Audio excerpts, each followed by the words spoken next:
Hey, welcome everybody. You all know I'm not big on constantly fear-mongering about civil wars. There are some content creators whose bread and butter has been predicting civil war for 5, 6, 7, 8, 10 years. However, I do want to raise the question of whether it is a colloquial civil war for the president to say, we're going to start cutting from blue states. We're going to start hurting the states whose politics at the top level are not aligned with my own. Now, before I even tell you what's going on, I know that some of you, because you're so smart and you're so intuitive and you're so astute, most of you anyway, not the ones I hear from in my email daily, but I know that you're all out there and make up the vast majority of my audience.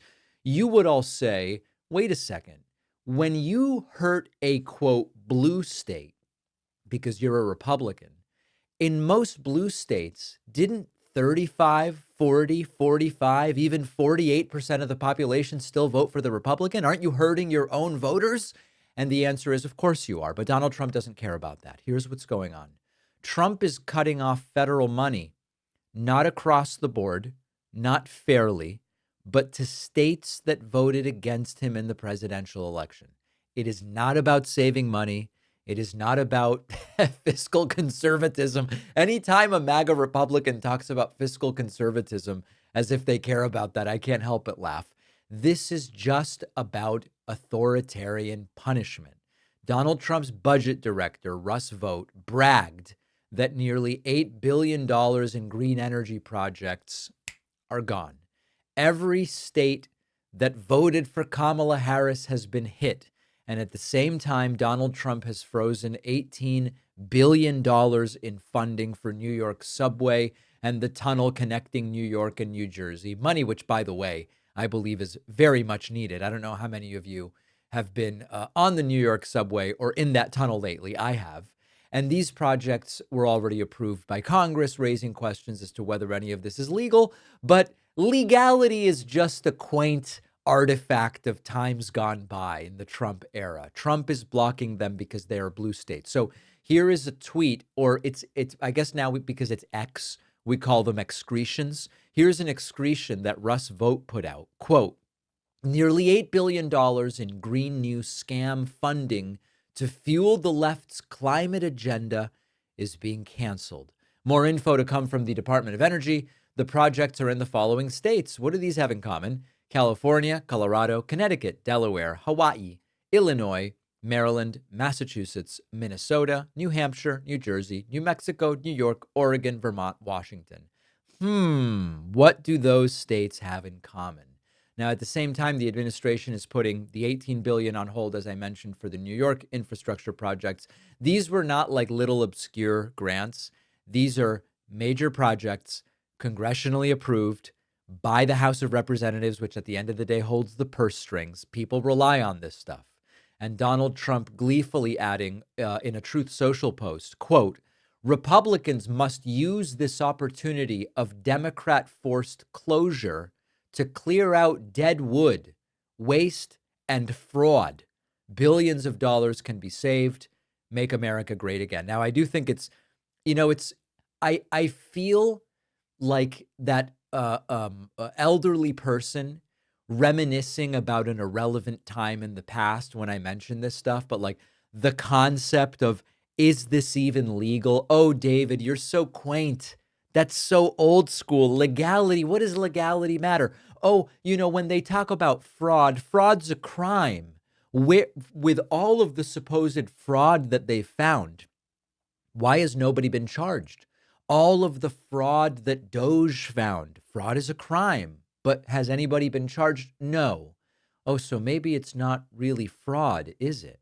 Donald Trump then adding, quote, I have a meeting today with Russ Vought, he of Project 2025 fame.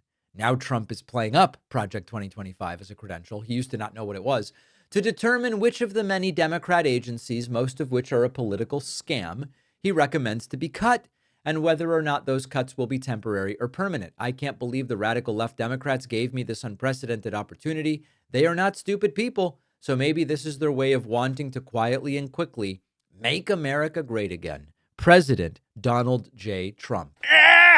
Okay, grunt added for emphasis. That was me adding that. Now here's the problem, and there's a few problems here. First of all, the government being shut down confers no additional powers to Donald Trump. Certainly not powers to cut programs that have already been approved by Congress. That's issue number two. It is not up to Trump or any president, doesn't matter who they are, doesn't matter whether they're a Democrat or a Republican. Congress decides how money gets spent. President doesn't have the power to cancel it because he wants political revenge. It's illegal. It breaks the idea of equal protection under the law. Taxpayers in California and New York have paid into the system like everybody else. We are being cut off only because we voted the wrong way if you are a Magapotamian. Now look at the bigger picture. If you wanted to bring back Christian nationalism, this is exactly what you would be doing. That ideology, Christian nationalism, says only one group of Americans is real. Everybody else is the enemy.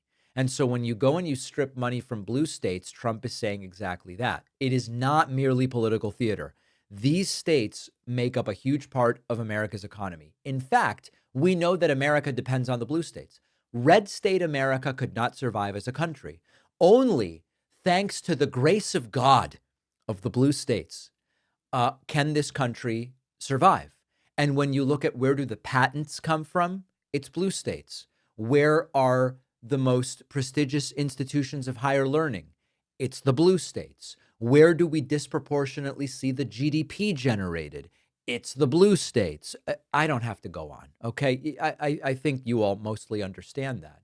And so when you deliberately hurt the blue states, not only are you, of course, hurting the blue states, but you're also really hurting the entire country because it is so dependent on blue states. It'll kill jobs. It'll delay transit projects. It's going to waste billions of dollars. So what can the left do?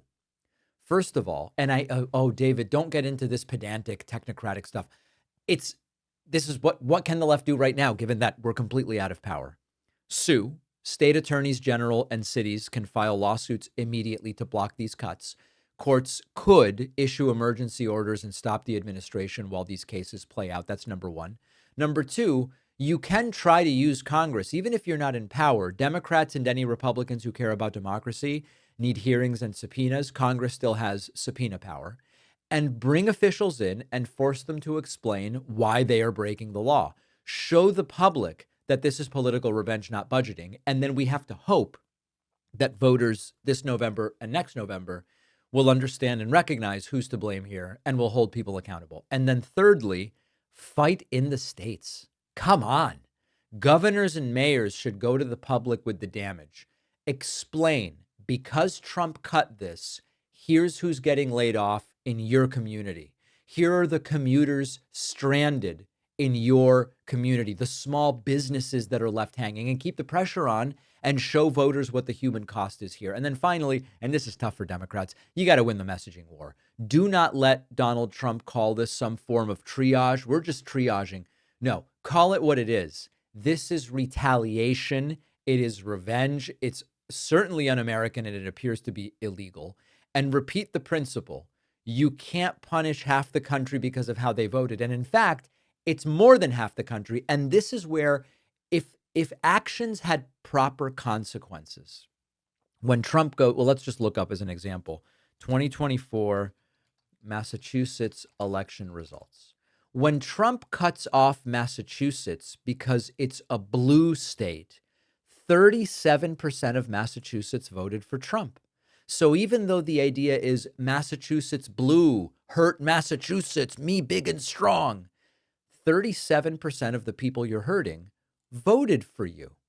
And so the left needs to fight really hard to make that a point. Now, if this goes further, right now it's transit and climate projects. That's what they're saying right now. But tomorrow it's schools. The next day it's healthcare. It's disaster relief.